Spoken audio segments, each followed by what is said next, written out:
என் பேரு துர்கா. கல்யாணம் பண்ணது வந்து திருப்பலம்னா, நான் பிறந்தது வந்து நடுக்காவேரி. அம்மா வந்து எனக்கு கல்யாணம் பண்ணி கொடுத்து 1 வருஷத்துல இறந்துட்டாங்க. அதுக்கப்புறம் என் தம்பி தான் வந்து நான் கல்யாணம் பண்ணி போனதுக்கு அப்புறம் இந்த 2 தங்கச்சிங்க வச்சு மெயின்டைன் பண்ணிட்டு குடும்பத்தை வந்து பார்த்துட்டு வந்துட்டு இருந்தான். ஒரு சின்ன 2 கேஸ் அவன் மேல ஃபைல் ஆயிடுச்சு.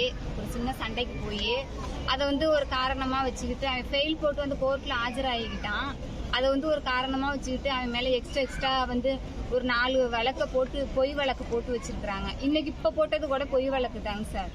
பக்கத்துல வந்து பாட்டில் எடுத்து விக்கிறாங்க. எங்க அப்பா கிட்ட எடுத்து விற்க சொல்லி கொடுத்துருக்காங்க. எங்க அப்பாவை போய் கண்டிச்சு அடிச்சிருக்கான் எங்க தம்பி. என் மேல ஏற்கனவே வந்து பொய் கேஸ் போட்டுட்டு இருக்காங்க. இதுல வந்து நீ வந்து இந்த மாதிரி பண்ணிட்டு இருக்கா அப்படின்னு சொல்லிட்டு எங்க அப்பாவை அடிச்சிருந்திருக்கான். இதனால எங்க அப்பாவே ஒரு 4 நாளா காணா எங்கேயோ கோவிச்சுட்டு போயிட்டாரு. இப்ப என் தங்கச்சி இறந்து போய் இருக்கு. நான் மட்டும்தான் அவங்க கூட பிறந்ததுக்கு நான் மட்டும்தான் அவங்க பக்கத்துல இருக்கேன். எங்க அம்மாவும் இல்ல, அப்பாவும் இல்ல, தம்பியும் இல்ல. எங்க குடும்பமே வந்து ஒரு நடுத்தருவுல இப்ப வந்து நிக்குது. என்னால பேச முடியல, இருந்தாலும் நான் பேசுறேன். நடுத்தருவுல நிக்குது. இப்ப என்னன்னா அந்த என் தம்பி வரணும்.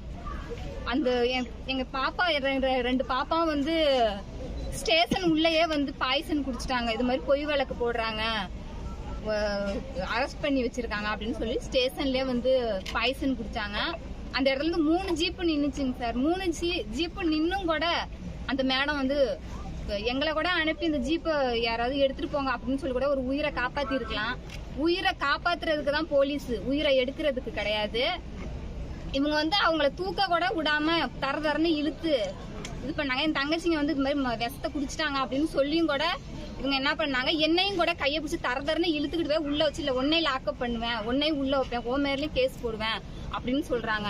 தாய்மாமா வந்து இறந்துட்டாங்க. அந்த தாய்மாமா இறந்து போய் வந்து அவங்களுக்கு ஒரு 30-40 வயசு இருக்கும். தாய்மாமா இறந்து போயிட்டாங்க. அங்க இருந்துதான் நான் வந்தேன். தகவல் தெரிஞ்சு ஒரு 12 மணி, நேற்று 12 மணிக்கு வரும்பொழுது இந்த மாதிரின்னு தெரிஞ்சுது. அதுக்கப்புறம் தங்கச்சிங்க வந்து இப்படி ஆயிட்டாங்க. வந்து கீர்த்திங்கிறவங்க இறந்துட்டாங்க. அவங்க வந்து BE இன்ஜினியரிங் படிச்சிருக்காங்க. மேல்கொண்டு வந்து இப்ப கவர்மெண்ட் எக்ஸாம் எழுதி TNPSC எழுதி அவங்களுக்கு ரொம்ப கனவு இருந்தது, ரொம்ப கனவு. அதை வந்து எல்லாமே கனவெல்லாம் அப்படியே நினைவா எல்லாத்தையும் உடைச்சிட்டாங்க. அவங்க சாவங்க போது கூட அந்த எக்ஸாமை பத்தி நினைச்சுக்கிட்டு தான் செத்துருப்பாங்க. இதுக்கு மேல என்னால பேச முடியல. அந்த சர்மிளா மேடம் மேல வந்து நடவடிக்கை எடுக்கணும். செய்திகளை உடனுக்குடன் தெரிந்து கொள்ள உடனே சப்ஸ்கிரைப் பண்ணுங்க.